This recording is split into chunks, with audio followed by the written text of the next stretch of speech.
根据台湾中央社报道，中山科学研究院于4月20号、21号、22号在东部九鹏基地实施了最大弹道高度无限高的实弹发射。值得指出的是，无限高似乎已经成为了台军导弹试射的专有名词。很多人并不了解无限高是什么意思，这实际上是针对禁飞区而言的。在军事演习或者武器试射行动中，都会设立比如禁飞区、禁航区等区域，禁止他方飞机、舰船和民用飞机进入。而禁飞区除了划定范围以外，往往还会限制高度。无限高则意味着这一区域上空不管多高都不允许其他飞行器进入。分析指出，台军进行无限高导弹试射，为的就是掩人耳目，不想让航行公报透露导弹过多信息。这也显示出台当局既想展示导弹实力，又不自信。台湾当局他每次对这种所谓进行无限高的这种导弹的试射，他都非常的高调。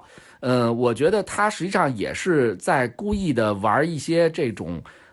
宣传战或者心理战的游戏，因为我们知道台湾当局最近几年啊，最近一段时间总是在鼓吹所谓的源头打击、先发制人的打击啊，所谓认为就是说，在和大陆的对抗当中，他不能总是处于被动挨打啊，所以他纷纷提了这样一些项目啊，可以这个主动攻击的啊，可以给这个大陆这个解放军造成一定的伤害。目前，台湾军方与中山科学院都没有公布具体试射的是什么导弹。台媒普遍推测，很可能是雄风2E巡航导弹，或者是天宫3防空导弹。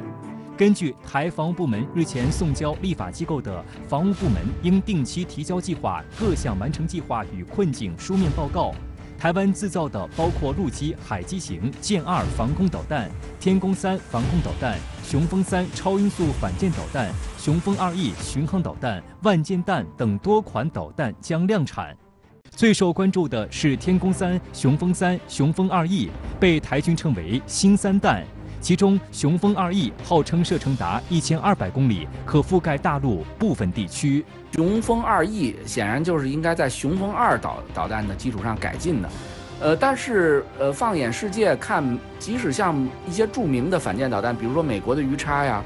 法国的飞鱼啊等等，他们这些反舰导弹一般来说最新型号可能也就飞个200-300公里，啊，就算比较远的了。这个台湾当局号称雄风2E能达到1200公里，这个就更有点让人匪夷所思了。